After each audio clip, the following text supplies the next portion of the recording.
Hey guys, I just wanted to make this quick video to show you how to deal with fast widow mine drops or fast medivac drops, more specifically, while doing the Protoss versus Terran DT Macro build, as I call it.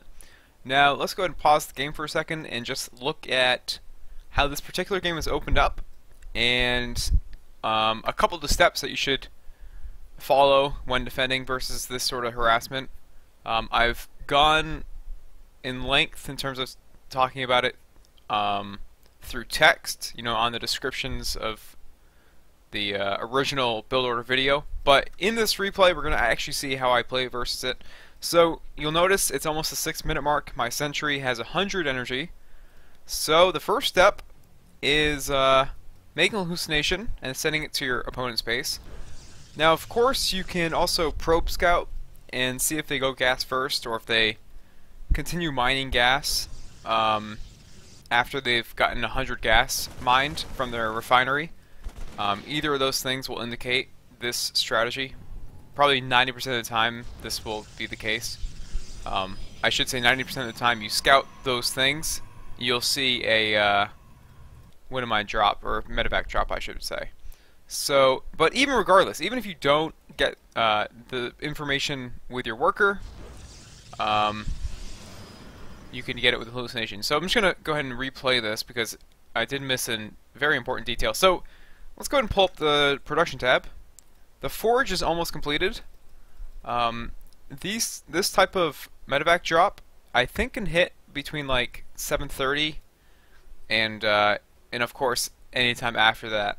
So you want to have a photon cannon up in each base before the drop can come in. So that's why you need the forge in time to do so. If your opponent opens with the Reaper before going for this strategy, it will delay it a little bit, but not too significantly. And my opponent did open for a Reaper this game.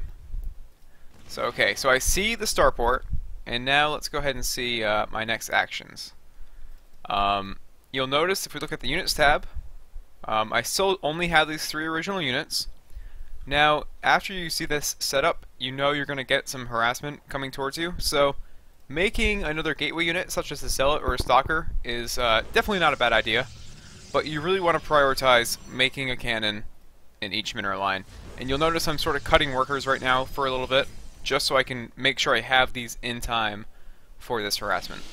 And here I'm making my Stalker. Now, behind all of this, you'll notice this probe is still going to come over here and make a pylon. My Dark Shrine is not going to get cancelled, I want to make a second gateway so I can warp in 2 DTs.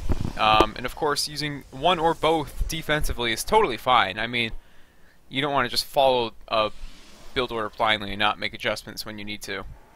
So, but okay. At this point, you're honestly pretty safe to any sort of harassment.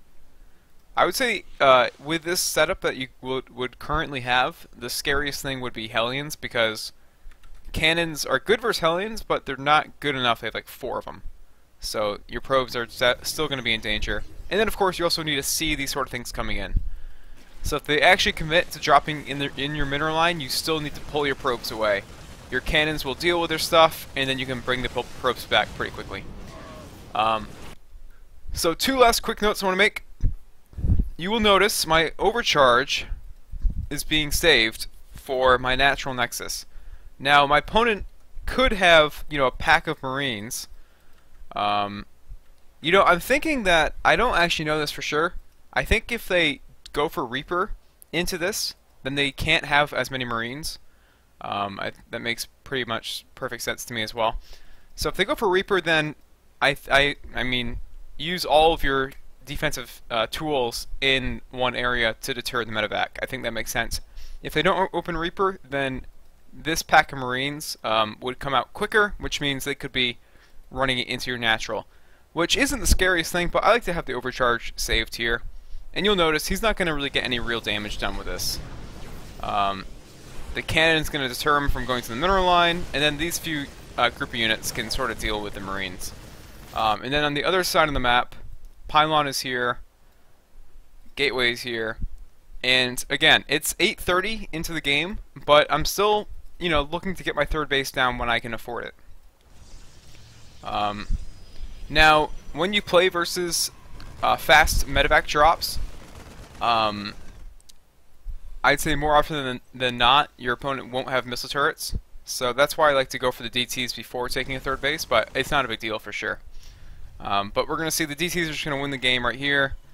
Nexus is going down, and once again, I have not made my robo yet. I have not made anything else that I usually will make after the third base. And I'm just going to stay calm and, you know, follow the build, but just, you know, because I'm making these two cannons, it's going to be delayed a little bit.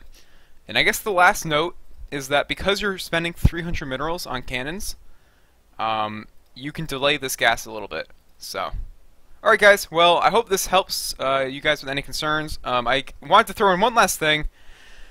The 10-minute quick video. Okay, one last thing. So, I saw a question today, just like a few minutes ago, about how do you deal with like 8-minute attacks or 3 racks, stim, combat shield, timing attacks as well.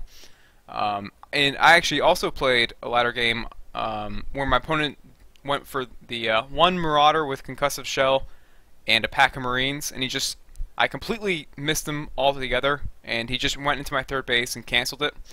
And yet I still had 2 DTs on the map. And so I think that the best way to deal with this is, honestly, you can warp in 1 DT offensively. So let's say you're playing on this map. 1 DT up here maybe, and then warp in 1 DT in your base and have it run across the map. You know, just move them across the map. Because then if they go for something like that, where they are coming across the map earlier than that 10-minute mark, you know, this DT that you make at your base will go across and run into them. And so that'll help you obviously defend it. It'll help you know that it's coming. And hopefully it buys time for your third base to finish maybe, so you can overcharge it. Maybe it buys time so you can get additional warp-ins in there. So, okay, that's all I gotta say for this video. Coming up next is another build order video, and a very, very good video on scouting information and Protoss versus Zerg. So I'm pretty excited to show you guys those. And let me know if you have any feedback, questions, all that good stuff. So thanks for watching, and I'll see you guys next time.